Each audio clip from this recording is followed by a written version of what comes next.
Bon début de semaine, on vous souhaite la bienvenue à ericlatour.com. On parle des événements et festivals. Est-ce qu'on pourrait avoir quand même un été chaud dans le centre-ville cet été? C'est ce qu'on verra avec Catherine Hamel dans quelques instants. Mais oui, malheureusement, les Montgolfières, c'est annulé pour cet été. Mais on va essayer de voir si on est capable de tenir quand même certaines activités autrement.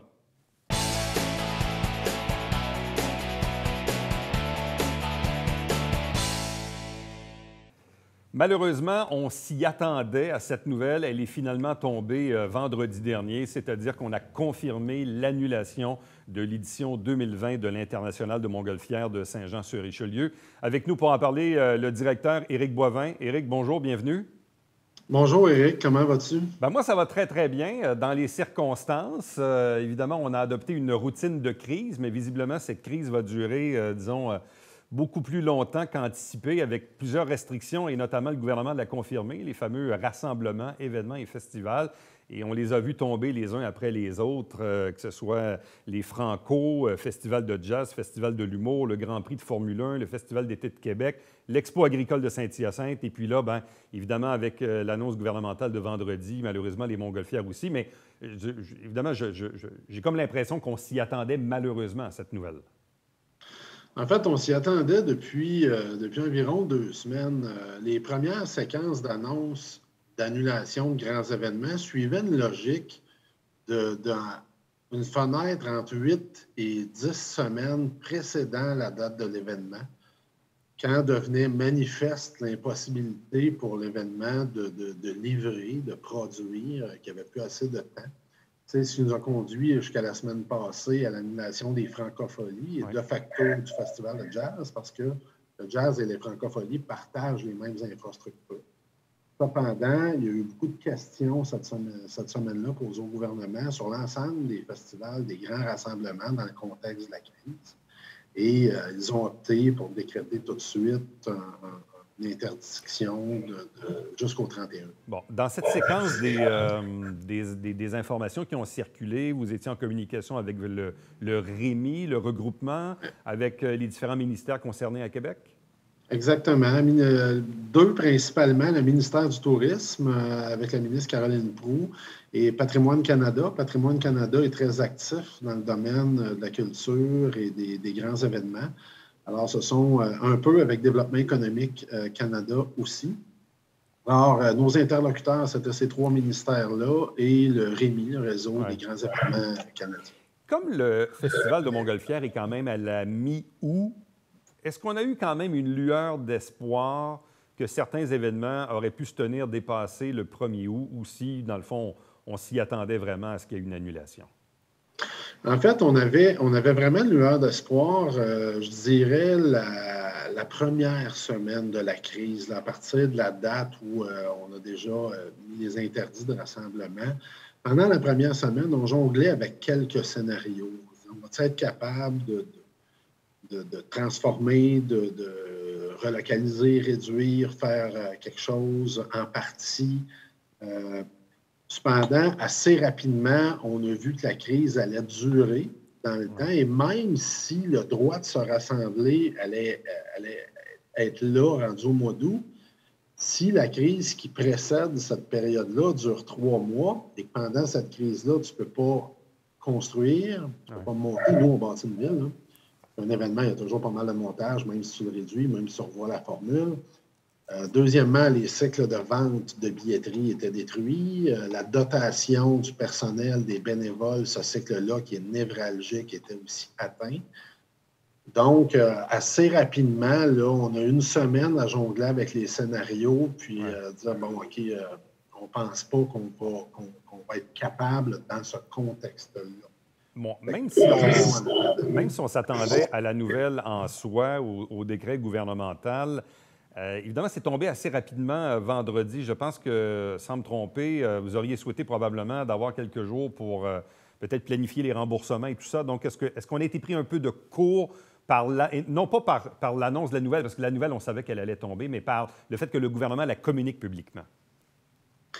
Oui, on a été pris par surprise en ce sens qu'il y avait eu des représentations faites par le REMI, entre autres, auprès du cabinet du premier ministre pour obtenir un décret éventuellement pour simplifier la tâche d'un peu tout le monde dans l'industrie. Et au départ, la réponse est non, ce n'est pas quelque chose qu'on va annoncer tout de suite parce que les grands événements ont ceci en commun qui font partie du tissu social, de la communauté. Et au début de la crise, le gouvernement ne souhaitait pas faire d'annonce rapidement là-dessus parce que ça avait un impact psychosocial important. Et donc, quand la nouvelle est sortie, on a été prévenu à 1 heure ou 2 à l'avance. Alors, évidemment, les communications n'étaient pas prêtes. Heureusement, ça faisait quelques semaines qu'on travaillait sur une possible et de plus en plus évidente annulation. Alors, on avait parlé à nos partenaires médias, commanditaires, municipalités, ministères. On avait travaillé quand même. Au niveau de la communication du public, on n'était pas rendu là. Bon. On gérait les impacts plus à court terme. Là, en parlant de court terme, Éric, qu'est-ce qu'on doit faire? Est-ce qu'on doit rembourser des gens, les gens qui avaient acheté des passeports ou ceux qui avaient déjà peut-être acheté des accès pour aller voir Bryan Adams? Bref, qu'est-ce que vous devez faire à court terme? À court terme, il faut communiquer avec l'ensemble de nos clients pour leur offrir les options qu'ils ont, remboursement ou conservation de leur billet, de leur passeport avec un prix protégé pour l'année suivante.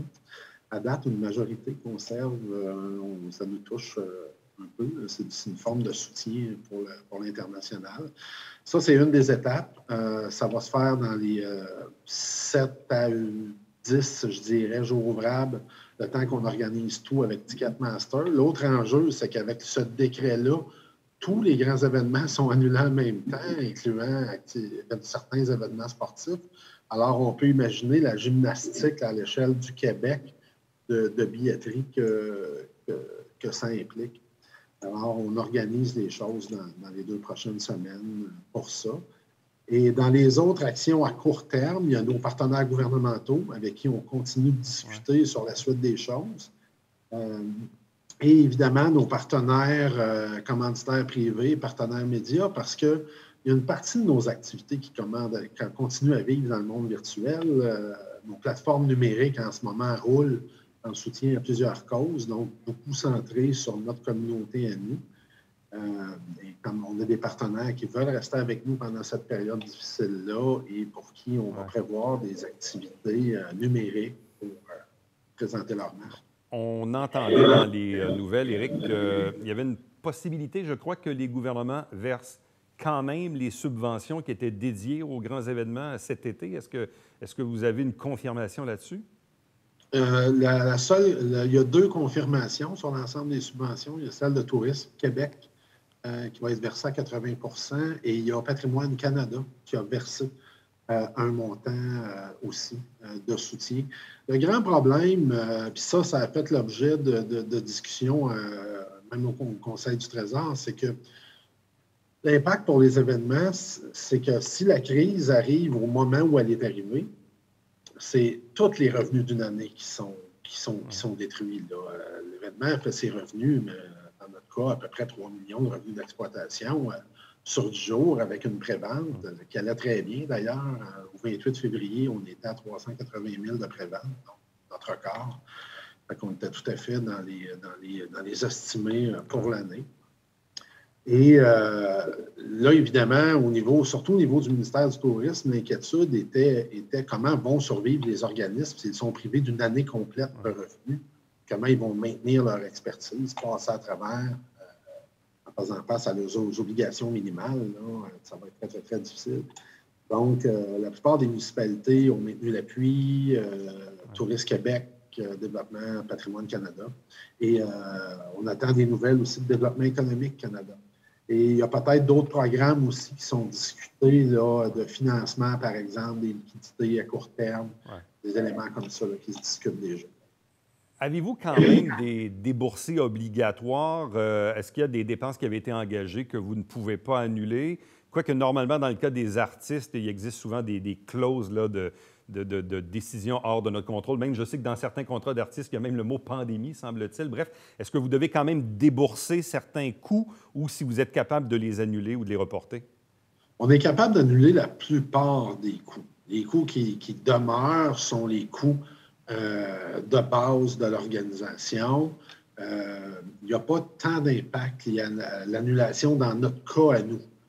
Si l'annulation est arrivée 1 ou 2 mois plus tard, ou la crise de façon un petit peu plus par surprise 2 mois plus tard, là, c'eût été une catastrophe parce qu'on aurait eu des coûts de production fixes engagés et déboursés.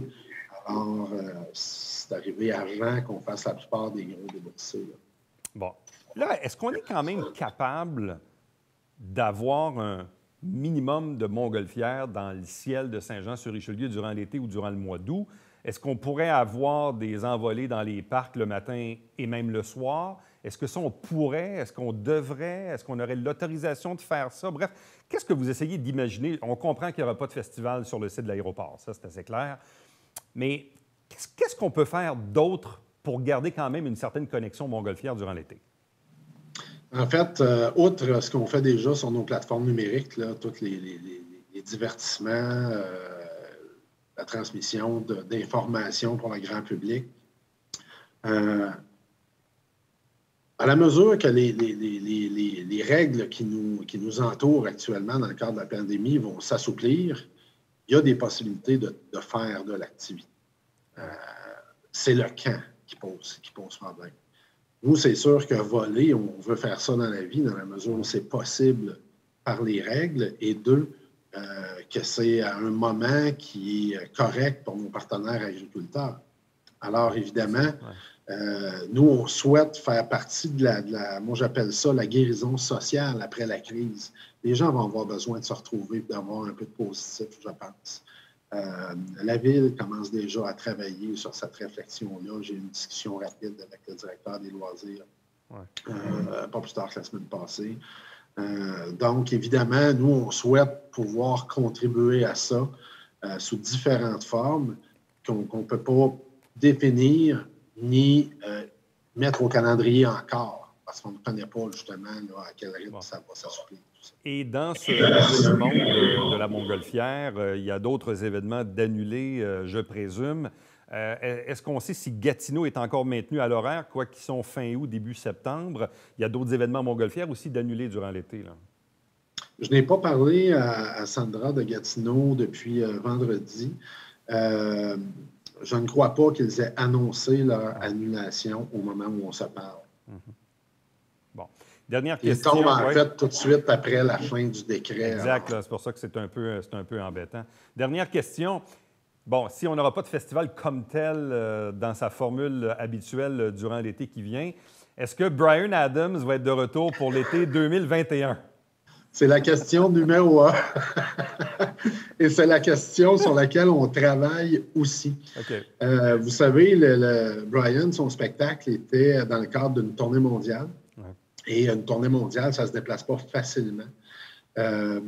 Nous, avec nos partenaires d'Evenco, on ouvre les discussions la semaine prochaine sur quelles sont les intentions de l'artiste, qu'est-ce qui est possible de faire. Mais ça risque de prendre un petit peu de temps d'obtenir réponse à cette question-là, parce qu'évidemment, autant nous que vous, que nos auditeurs, que les entreprises ici locales, bien, l'équipe de Bryan a aussi été surprise par la crise et son ampleur et sont en train de faire leur travail pour replanifier leurs activités 2021. Mais c'est sûr qu'on s'entend, là, j'aimerais beaucoup ça. Éric Boivin, merci. Merci beaucoup, Éric Boivin. Donc, bonne chance pour les semaines et les mois à venir. Évidemment, c'est un peu inhabituel comme situation, mais j'ai comme l'impression qu'on aura quand même une certaine couleur montgolfière durant l'été, peut-être dans une autre forme. On va tout faire pour ça. Merci beaucoup. Salutations. Reste avec nous, puisqu'au retour, on parle cette fois des impacts de la COVID sur la Société de développement Vieux-Saint-Jean et notamment de cet été chaud qui devait ou qui doit avoir lieu durant l'été.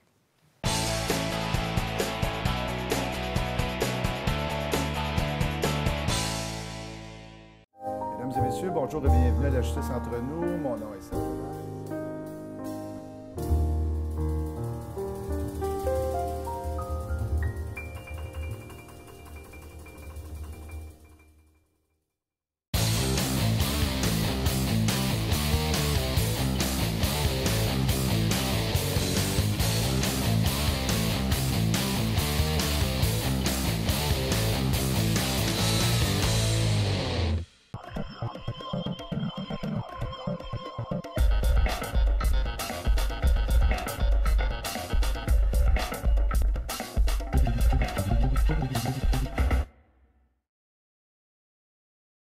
Mesdames et messieurs, bon matin et bienvenue à votre télébingo sur les ondes de télévision du Haut-Richelieu.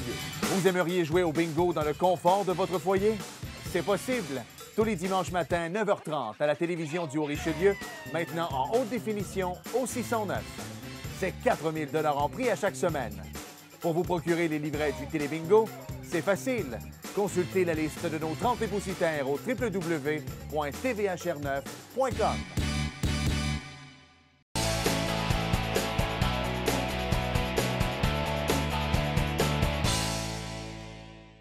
Bon, il y a quelques instants à peine, on parlait de l'annulation inévitable de l'édition 2020 du Festival de Montgolfière de Saint-Jean-sur-Richelieu, comme la plupart des grands événements durant l'été. Mais qu'en est-il des plus petits événements ou plus petits rassemblements, des impacts, oui, pour des commerçants d'un centre-ville comme celui de Saint-Jean-sur-Richelieu, mais aussi de toute cette animation à laquelle on est habitué depuis plusieurs années? Question de savoir un peu ce qu'il en retourne en date d'aujourd'hui. On rejoint Catherine Hamel, qui est la directrice générale de la Société de développement Vieux-Saint-Jean. Bonjour, bienvenue.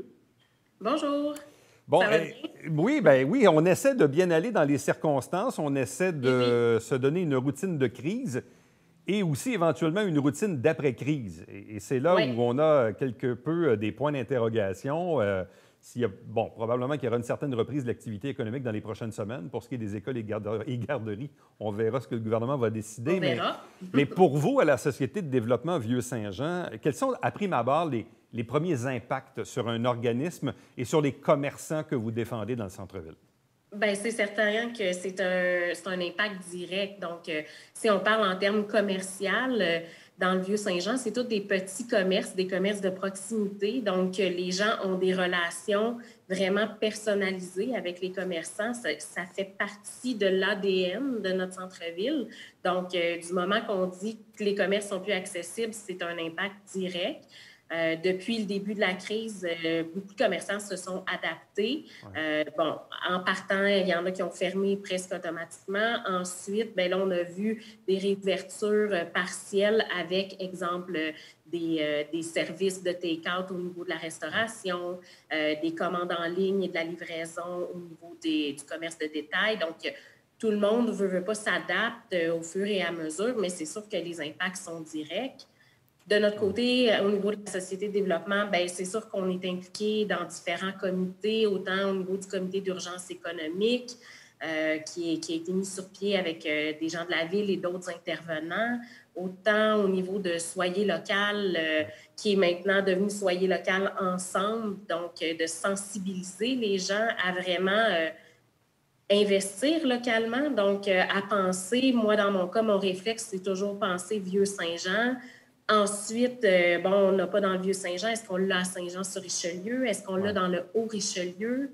Si on ne l'a pas, des fois, c'est peut-être qu'on ne sait pas qu'il ne l'a pas. Donc, de poser la question dans nos réseaux, connaissez-vous quelqu'un qui offre tel produit, tel service, pour vraiment avoir une réflexion locale à prime abord. Il faut que les consommateurs que nous sommes fassions un peu l'effort d'aller voir parce que, on comprend que les bars et les restaurants majoritairement fermés, quoique certains restaurants font du prêt à emporter, entre autres Braque, Exoplace et d'autres qui se sont introduits, l'imprévu aussi en fin de semaine. Dans d'autres commerces, exemple, Chaussures Pierre-Roy avait déjà un site transactionnel. Probablement que les gens l'utilisent plus maintenant. Mais évidemment, c'est le réflexe du consommateur. Souvent, quand on ne trouve pas quelque chose, malheureusement, le réflexe, c'est d'aller sur Amazon. Mais là, maintenant, si on a des alternatives locales, il faut juste faire l'effort d'aller trouver le produit ou le service en ligne. C'est ça, exact. Mais en fait, je pense qu'on assiste aussi à un certain changement, à une prise de conscience qui est en train de se faire aussi. Puis comme tu dis, de faire l'effort, donc de se poser la question. Bon. Qu'en est-il maintenant des activités? Parce que durant l'été, on était habitué d'avoir la fête nationale, la fête du Canada, on fermait la rue, il y avait la boum de l'été à la fin du mois d'août. Ouais. Il y avait ce genre d'événements-là, mais il y avait aussi au travers ça une quarantaine, une cinquantaine, une soixantaine de représentations dans le parc ici, la place publique. Il y en avait à Iberville, il y en avait à d'autres parcs aussi. Bref, quels sont les impacts que vous connaissez à court terme de ce genre d'événements et d'animations que vous faites normalement dans le centre-ville? Je ne te cacherai pas qu'on avait anticipé quand même un certain ralentissement. Donc, l'annonce qu'il y a eu le dernier week-end a vraiment rendu les choses officielles de dire il n'y aura pas d'événement pendant la période estivale. Par contre, nous, de notre côté, on avait déjà anticipé peut-être que d'ici juillet, il n'y allait pas avoir grand-chose. Au niveau de la programmation estivale, habituellement, ça commence aux alentours de ça, là, un peu après la fête du Canada. On s'attendait que même si les activités reprenaient, bien, il y aurait un certain ralentissement. Aussi, les gens vont devoir se réapprivoiser. Donc, dans le sens que même si on dit, OK, les rassemblements sont permis, bien, les gens vont quand même être craintifs. Donc, nous, bien sûr, on travaille en étroite collaboration avec la Ville. Là. Il y a vraiment une communication sur une base assez régulière. Et on travaille sur des alternatives, à voir qu'est-ce qu'on pourrait offrir. Parce qu'on veut offrir quelque chose. On veut qu'il se passe quelque chose, surtout quand les activités vont reprendre, on veut qu'il y ait une certaine vitalité. Donc, on est à travailler, à trouver des idées créatives. Il y a différentes formules qui pourraient être possibles, mais on ne peut pas vraiment s'avancer tout de suite dans le sens qu'il faut évaluer les coûts, évaluer les possibilités, parce qu'il faut toujours garder en tête que même s'il y a la possibilité de rassemblement, ça ne sera pas de grands rassemblements. Bon, parce qu'évidemment, et là, c'est le fameux, comme disait Éric Boivin dans l'entrevue précédente, c'est le fameux « quand ». Hein? Oui. Ouais. Bon, est-ce qu'au mois de juillet ou au mois d'août, est-ce que tous les commerces vont être ouverts? Est-ce que les restaurants et les bars vont être ouverts? Et si oui, avec quels critères ou quelles restrictions? Parce que ça encore, à ce moment-ci, c'est difficile de savoir quel sera le niveau d'activité économique dans le Vieux-Saint-Jean au mois de juillet-août, nonobstant vos activités d'animation. Là. Oui, c'est ça. Bien, puis en fait, nous, les activités d'animation vont aussi être arrimées avec la reprise, comme on dit, la reprise économique. Mais outre ça, il ne faut pas oublier que le centre-ville, en ce moment, il est fermé, mais il y a des gens qui prennent des marches. Donc, tu sais, on peut quand même l'apprivoiser différemment. Donc, même s'il n'y avait pas une reprise totale des activités, ça, de notre côté, ça n'exclut pas la possibilité qu'il puisse avoir une certaine animation, une certaine vitalité. Là, c'est totalement hypothétique parce que quand on regarde la gradation des décisions gouvernementales, à un certain moment, on a dit, bon, bien, on ne peut pas permettre les rassemblements de plus de 250 personnes, puis 50 personnes, puis après ça, ça a été 2 personnes. Bon. Dans l'hypothèse où le gouvernement dit, on peut tenir des événements de moins de 250 personnes, est-ce que ça change un peu la donne? Est-ce qu'on pourrait avoir quelques spectacles sur la place publique sans qu'on ait, disons, 200 personnes? C'est sûr. Oui. Bien, en fait, c'est ça un peu la beauté de l'été chaud. C'est quand même on l'appelle un événement, mais c'est quand même un événement qui se trouve à être une addition de plusieurs petites activités. Et justement, ça peut être des activités comme ça qui vont permettre aux gens de se réapproprier et de graduellement dire « OK, on sort de chez nous, on a le droit ». Tu sais, quand on parle d'un mardi dansant, mes soirées mardi dansant, des fois, c'est entre 50 et 150 personnes. Bien, 50 personnes, si du moment où on a au niveau gouvernement qui s'est dit que c'est autorisé, bien, ça peut être par des activités comme ça qu'on va un peu repartir la... Oui. Autrement dit, vos décisions risquent d'être évolutives en même temps de ce que le gouvernement va donner comme instruction, là. Oui, tout à fait. C'est sûr qu'on est directement relié à ces directives-là. Puis comme je disais, on travaille en étroite collaboration avec la Ville aussi. Là. Il y a un réel souhait de faire quelque chose. Ah, tout à fait. Mais on ne sait pas encore comment on va le faire. Exactement, tout à fait. Tu sais, c'est sûr qu'en ce moment, notre thinking est vraiment de faire penser aux gens de continuer de penser local, de suivre les commerçants sur les réseaux sociaux, partager les promotions. C'est des choses qui ne sont pas très demandantes, mais qui ont des impacts. Et bien sûr, l'animation va arriver dès qu'on va le pouvoir. Bon, depuis quelques années maintenant, l'été souvent se prolonge, puis on a souvent de très, très belles semaines et fins de semaine en septembre. Même des fois, ça déborde jusqu'à l'Action de grâce. On a aussi Mon Vieux-Saint-Jean la nuit, là, qui est un événement un peu plus tard à l'automne. Est-ce qu'on pourrait miser peut-être sur plus d'animation en septembre-octobre? Pourquoi pas? Oui, pourquoi pas? En fait, En fait, il n'y a rien qui dit que l'été est obligé d'arrêter à la fin août. En ce moment, on adapte, hein? On s'adapte à nos outils de travail, on s'adapte à notre environnement. Bien, il n'y a rien qui dit qu'on ne s'adaptera pas aux saisons. Peut-être que la formule ne sera pas... En ce moment, l'été, on fait des activités vraiment à tous les jours ou presque. Bien, il n'y a rien qui dit que ça ne pourrait pas être tous les week-ends, mais prolongé plus longuement. Bon, et dernier enjeu, peut-être, c'est celui des fameux travaux, hein, les travaux qui étaient prévus dans le centre-ville. Là, est-ce que l'échéancier bouge un peu? Encore là, c'est quoi l'impact sur nos commerçants? C'est un enjeu aussi, ça, les travaux, là. Oui, bien, c'est certain que ça aussi. Tu sais, nous, on est habitués à quelque part, depuis déjà plusieurs années, on s'adapte en fonction de l'échéancier des travaux. Bien, ça va se poursuivre, mais la chose qui est certaine, c'est qu'on a vraiment en tête qu'on veut qu'il se passe toujours quelque chose dans notre Vieux-Saint-Jean. Ça, c'est certain. Il n'y a rien qui va changer ça. On va juste l'adapter selon les directives, selon les travaux, selon les opportunités qu'on va avoir. Bien, Catherine Hamel, merci beaucoup. Bonne chance pour la suite. Je pense qu'on a tous hâte de reprendre une certaine vie un peu plus normale et surtout avec le beau temps qui s'en vient, de pouvoir s'approprier notre Vieux-Saint-Jean dans la mesure où on peut le faire selon les critères imposés par le gouvernement. Tout à fait. Puis d'ici là, bien, c'est sûr que sur les réseaux sociaux, on fait des collaborations avec Freinons le virus. Donc, suivez-nous et partagez. Le Vieux-Saint-Jean est toujours présent. Mais oui, on va essayer évidemment que ces paroles positives soient contagieuses. Voilà. Oui, tout à fait. Merci beaucoup, Catherine. Merci. Bonne journée. Restez avec nous. Au retour, on vous présente le mot de la fin.